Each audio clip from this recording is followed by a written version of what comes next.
best thing that you can do for your overall health is, when we're looking at nutrition, is going back to blood sugar management, really thinking about what you're actually eating. Eating lots of fiber is great for women. We need fiber, particularly cruciferous vegetables like, your broccoli, cauliflower, cabbage, all of those things, because what we need to do is we need to eliminate our hormones, our used hormones. And if we're not consuming enough fiber, your body can reabsorb them, and you don't want that, because the estrogens that are reabsorbed are, they're not good for the body, and you can become what we call estrogen dominant. You see that quite a lot in younger women, where you have your levels of estrogen are quite high, and this can lead to many symptoms that aren't pleasant, like irritability, PMS, all of those things. This is Get Unstuck Podcast, a podcast for entrepreneurs who prioritize their life first, business second. I'm Mudita Panmuk, your host, who dedicates my life to designing and building a business that supports lifestyle. We will learn together from entrepreneurs around the world how they overcome their life challenges, their business obstacles, and yet still get unstuck from the hamster wheel of burying themselves into their business. Because time is the number one commodity in the world that you cannot get back once it's gone. So let's shorten the learning curve and see how can we prioritize better. Let's get unstuck.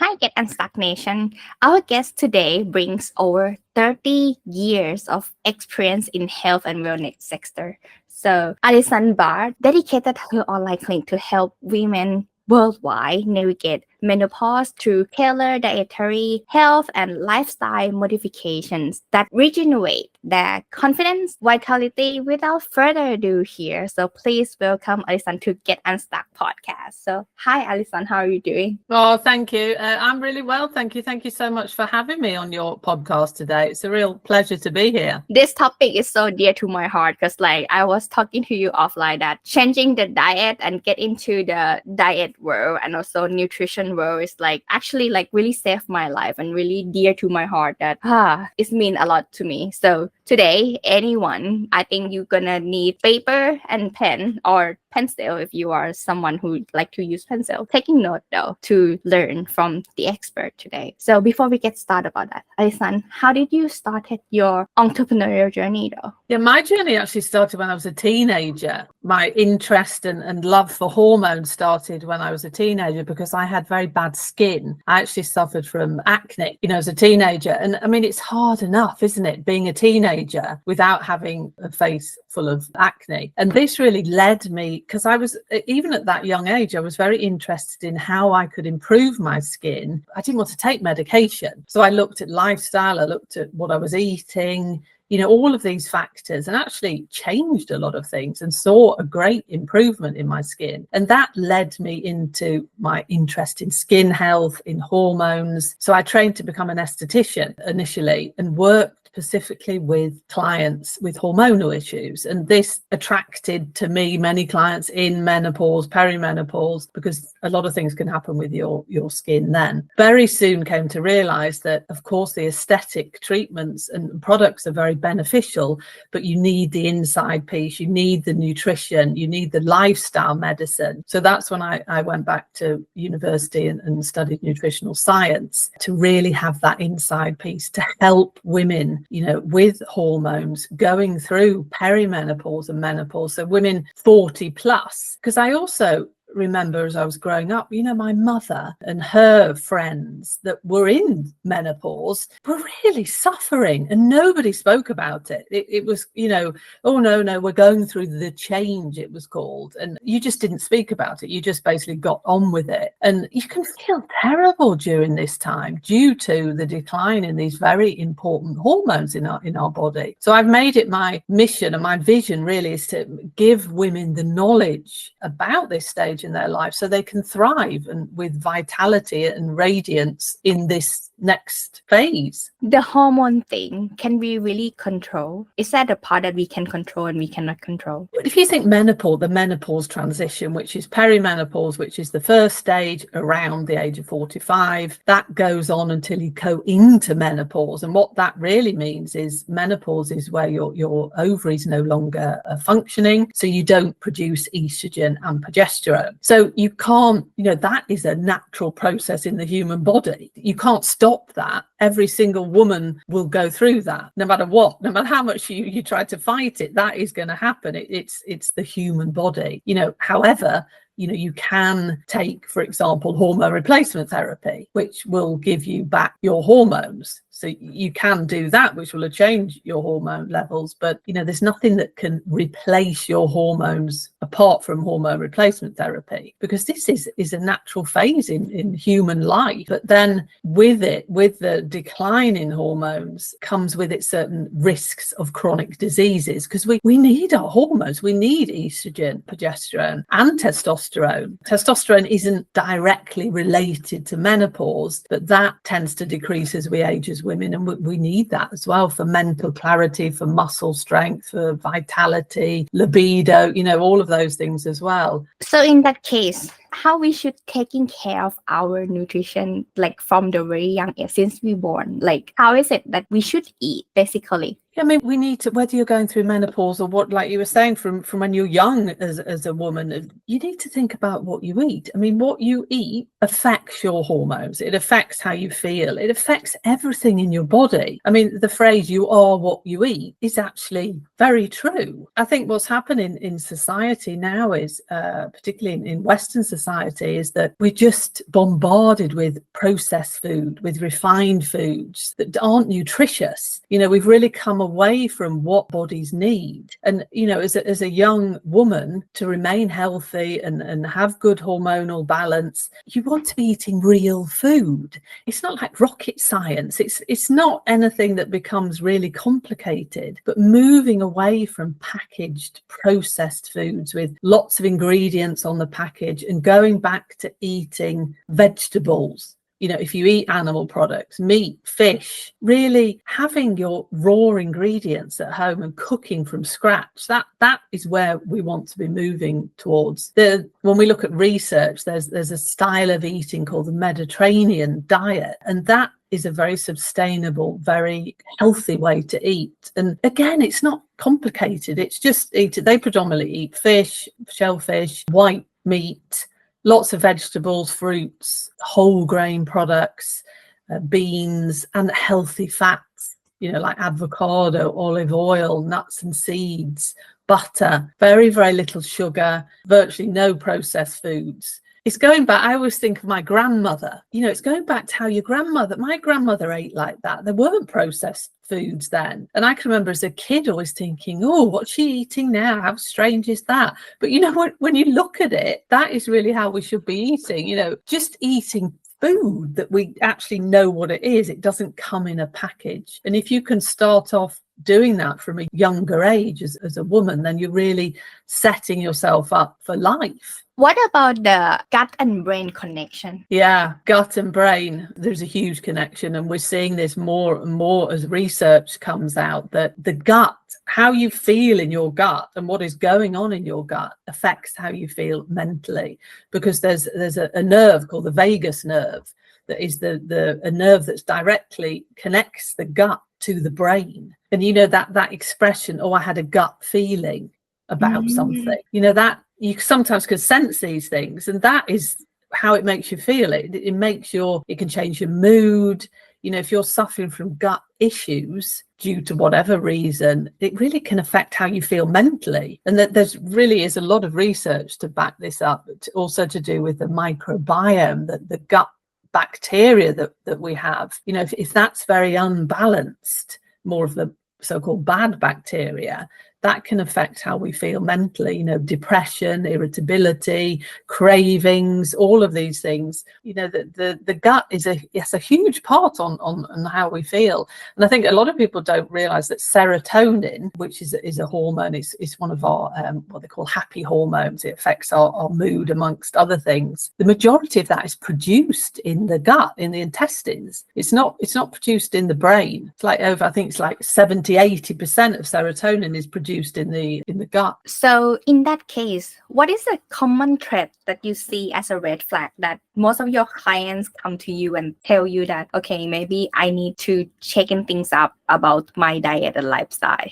What would be like the signal that they come to you? Yeah, I mean, the majority of clients that I work with are 40 plus. And I think probably the most common thing that I see that they want help with is weight management and exhaustion. Just they're totally and utterly exhausted and overwhelmed. They've probably tried many other things that haven't worked, these quick fixes that just haven't worked. So, yeah, I mean, there's a lot of other things.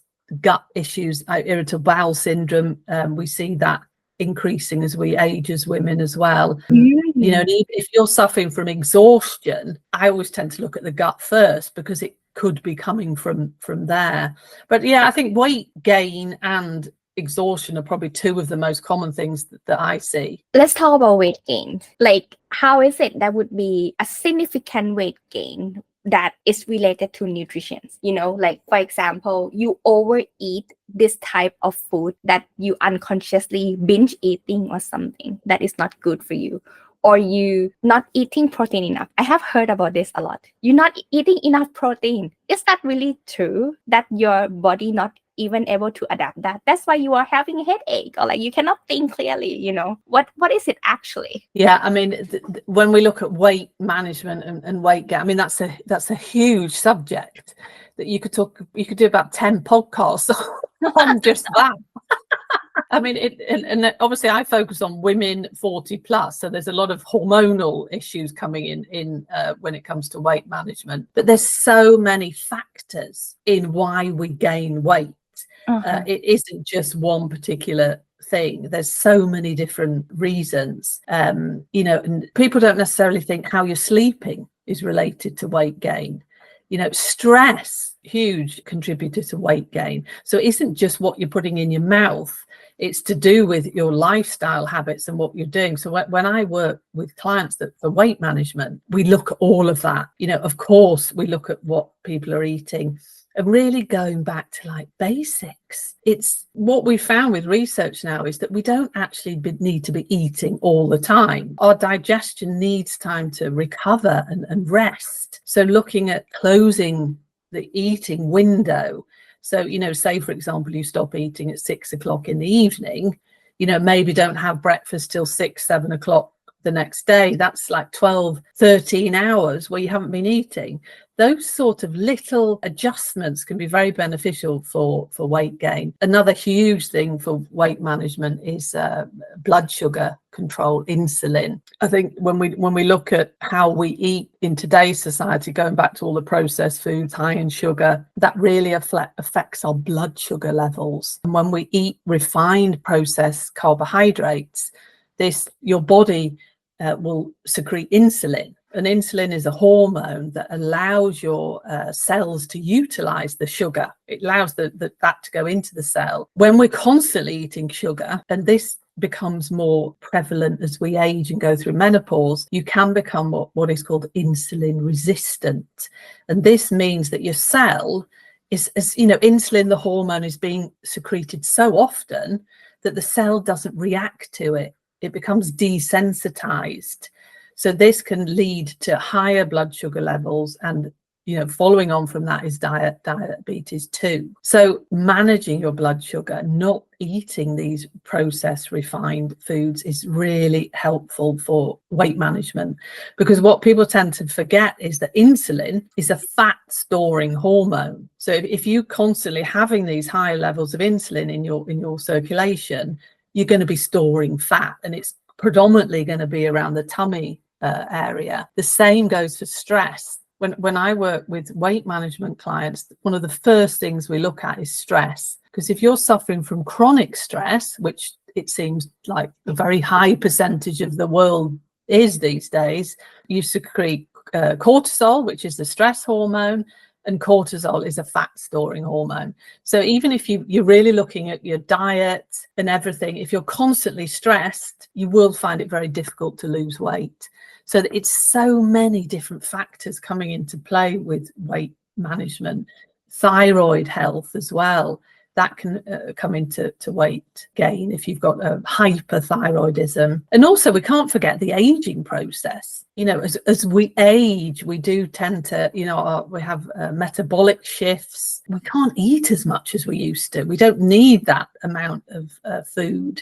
So really thinking about portion control as well, and just being mindful of what you eat. A very good tip is actually to use smaller plates to eat from, because you kind of trick your mind. Because if you use a smaller plate, you've still got a plate full of food, but you know, because it's smaller, you can't have as much on it. And when we look at the sizes of plates, I've actually got some plates that were my mother's, 40 years old, these plates, and like a dinner plate, it's tiny compared to what they are now. Our plates over the years have increased in size. So we're basically eating more and more food. So that's just a handy little tip, that to use smaller plates will stop you eating as much. Oh, that's a really good tip though. Thank you.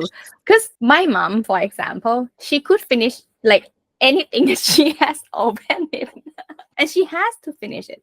Like that is kind of like her habits. Like every time, like the quart of ice cream, after she opened it, she needs to finish it. Like that is a habit, and that's just like so sugary. That's maybe why she feels tired all the time. Yeah, blood sugar control, because if you've got higher blood sugar levels, you go into kind of this up and down roller coaster, and that makes you feel exhausted. So blood sugar balance is key for energy. Yeah, that's really makes sense. Let's talk about those entrepreneur issues, because I know for the fact that me myself also sometimes experience that. Brain fog though. Sometimes you cannot think about what you're gonna say. Like this thing, how can we prevent that at least? Yeah, brain fog. To what is that? Like neuro doctors to like solving this issue, like getting those machines to knock my heads off. But like I got to solve the food allergy first that I told you. Because if I couldn't clear the food allergy, they wouldn't use those machines in my brain. So I didn't get there.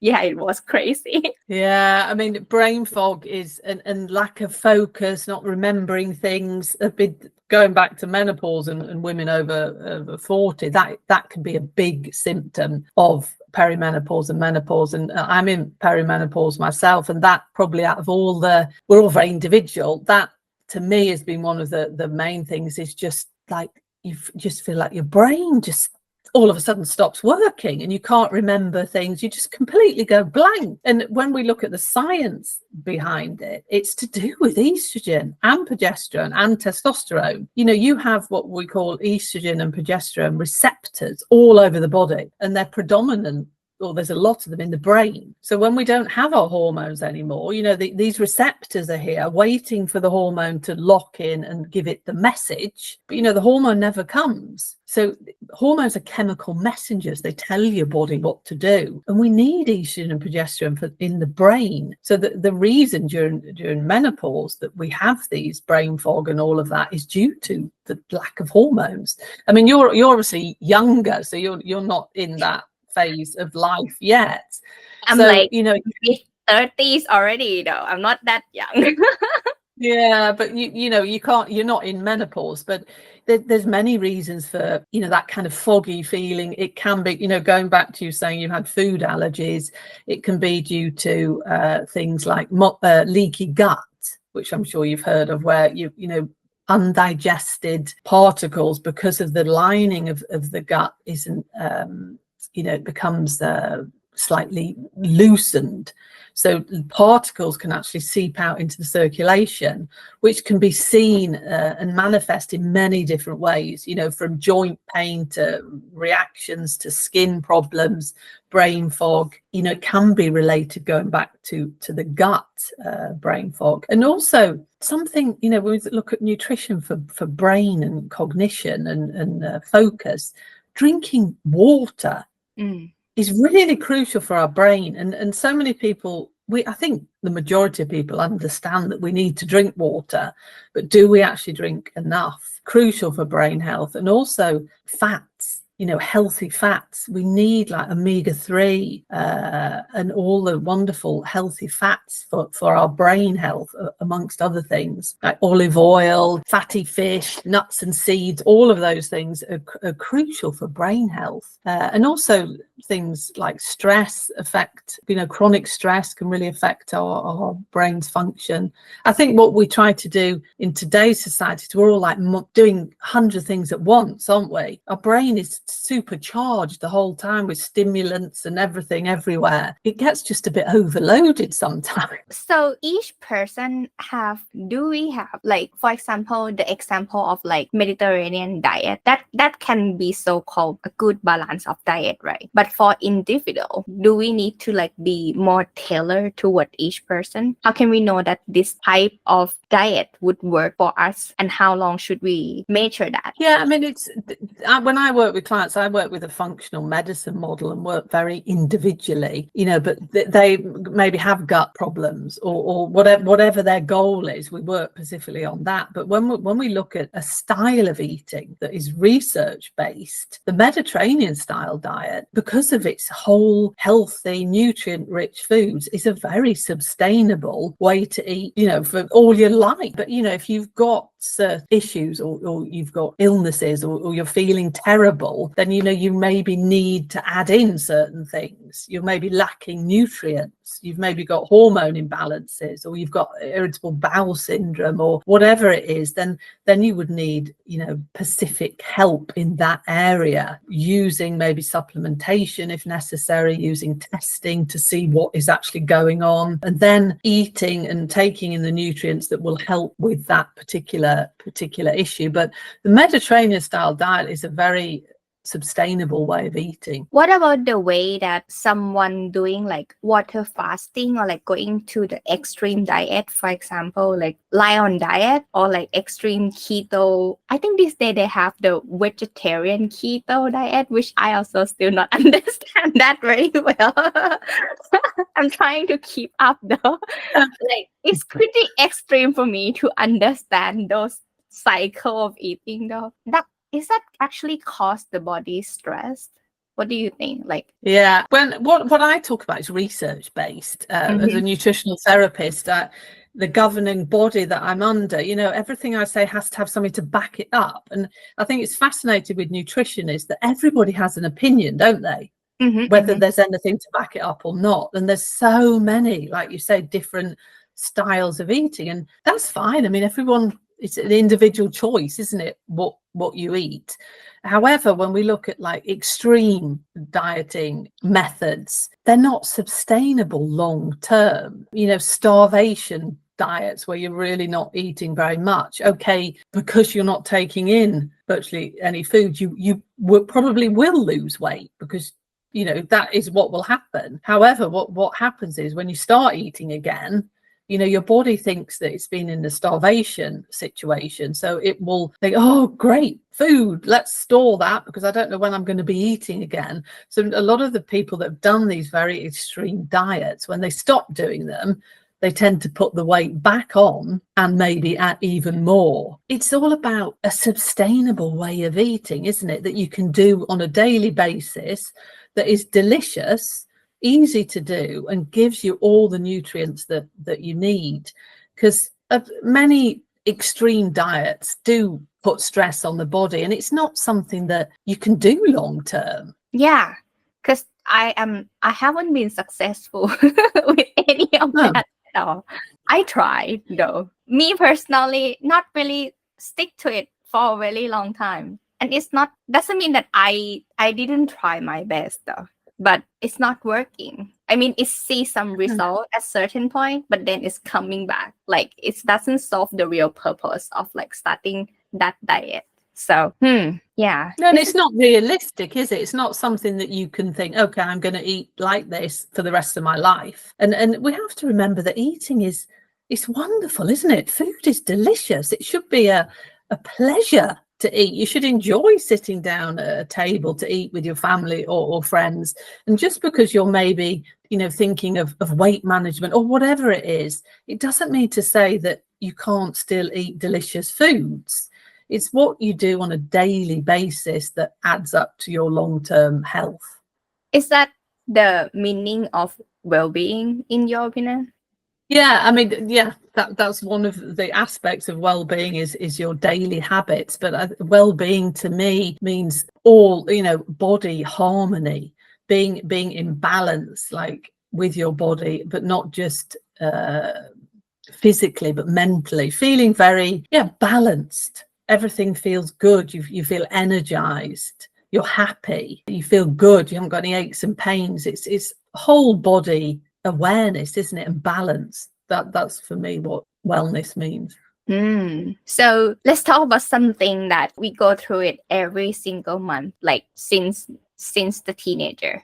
So menstrual cycle and productivity. This thing though, how can we control and then pave the way towards the paramenopause? That is something that we have to deal with this hormone for the rest of our life. And this hormone that keeps us also happy, energetic, but also giving us the sadness at the same time every single month. How can we control that as a well-being perspective? Yeah, I mean, through the years when you're fertile, like you say, from being a teenager up until, I mean, in perimenopause, you're still fertile. You don't actually, you go into menopause and then you no longer menstruate, you're no longer fertile. But there's many, many years, like you say, when you have your menstruation.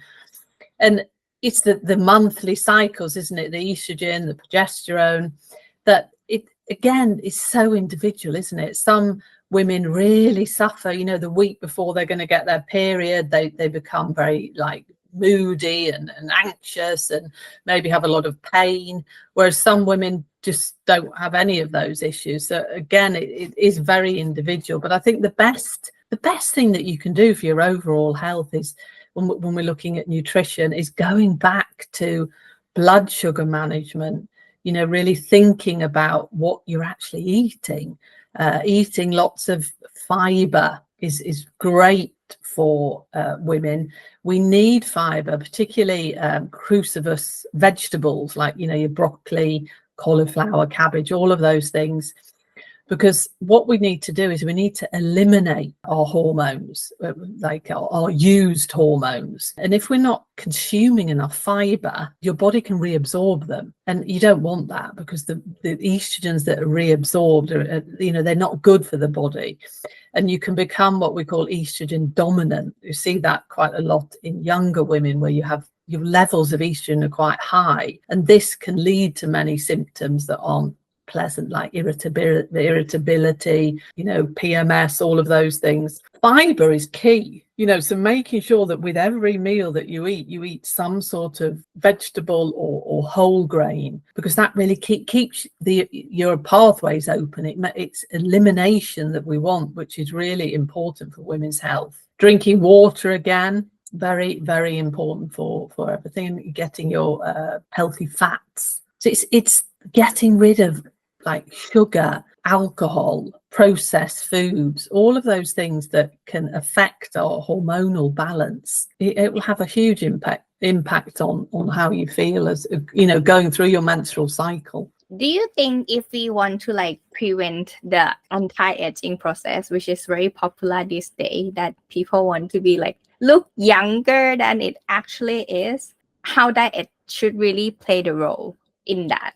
And since when it really shows up, especially for women? Yeah, it's a big thing, isn't it? Anti-aging. We don't want, well, I don't know. I mean, it's the whole aging process. I mean, there's nothing that we can do to stop it. We can, use a lot of different cosmetics and do various treatments and, take things and supplements and everything that we presume or think might help slow it down. But, you know, we are going to age. That will happen to everybody. What happens in perimenopause and menopause is that there's a lot of skin changes going on due to the decline in hormones. And, you know, you can help that by using products that have active ingredients in, like retinol. Vitamin A is a great ingredient for women as they age, you know, so doing those sort of things. But you don't want to do too much, do you? There's a limit, I think. But if you eat healthily, you exercise, you think about what you do daily, you know, you get outside in nature, you have a positive attitude, all of that adds up to preventing aging. I think as well what research is saying is the having like an anti-inflammatory type of diet is very beneficial for anti-aging, because a lot of inflammation in the body causes aging on the skin. But it's not just the skin, is it? It's our inner organs and the whole body aging. We tend to think of aging as, oh, look at the wrinkles I've got on my skin. But you know, we don't want any part of the body to age too much, because we want to remain healthy and happy as long as we can. My last question to you. Once we discover that this is already the, let's say, the settle or like the decent diet or the lifestyle that give us happiness or joyful, but I bet there's also an issue of consistency. How can we stick to it? Yeah, great question. That is the one thing that I think, you know, it's all I can give people the information and the support and everything, but it's keeping to it, isn't it? It's habits, making sure that you're consistent in doing it. And what I see in the group programs that I run and working with many different clients is that giving them the support, you know, so they've got somebody that are accountable to when they're trying to make the changes is very beneficial. But also when you make these changes, you start feeling so much better that you don't want to go back to how you were feeling before. That I see a lot in clients, that even through making these small changes, because they think, oh, you know, my brain fog's gone, or, you know, I haven't got pains in my legs anymore, whatever it is, I'm never going back to doing that anymore. And they see, you know, maybe they have a weekend where they eat too much sugar or whatever it is, and that those issues come back.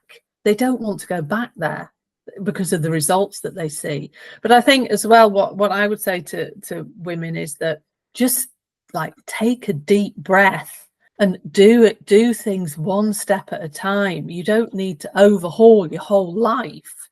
Just even start by having more vegetables on your plate. Instead of having, you know, your potatoes, your white rice, your bread, have more vegetables. You could start with that. Just do that once or twice a week and build from that. And when you do it that way, in a slower manner, habits stick. Whereas when you try to do everything, you know, at once, it just doesn't work. We're creatures of habit.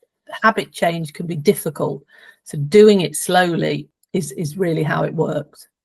In case anyone want to work with you or want to follow you, where can they reach out to you then? Yeah, I mean, I think the best place is on my website, which is Alison Bladh, that's BLADH.com. You can find me on virtually all social media platforms if you look for Alison Bladh. And I have a wonderful 7-day menopause reset meal plan for your listeners, if anybody would like to download that. And it's really giving you the 7 days to get you going, so you can see, you know, what I've been talking about. Very easy. I'm very much about easy recipes, but, you know, focusing on the nutrients that we need as women. And it's got a shopping list and everything there. So I'm more than happy if anyone would like to download that.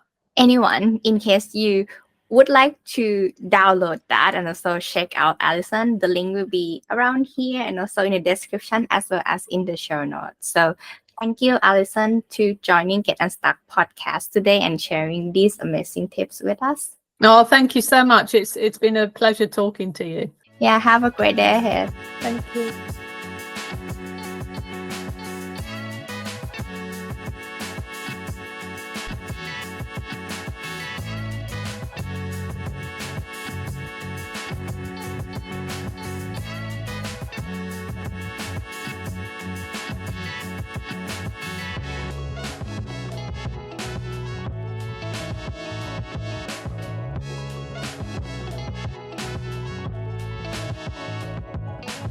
hope this episode inspires you wherever you are in your entrepreneurial journey so that you can have your business that supports your lifestyle. Get a show note at getunstuckmethod.com/podcast. Review what we have learned together today and start implementing right now. See it by yourself. The result of your consistent action are worth it. You deserve the freedom to enjoy your life. Until the next episode, let's get unstuck.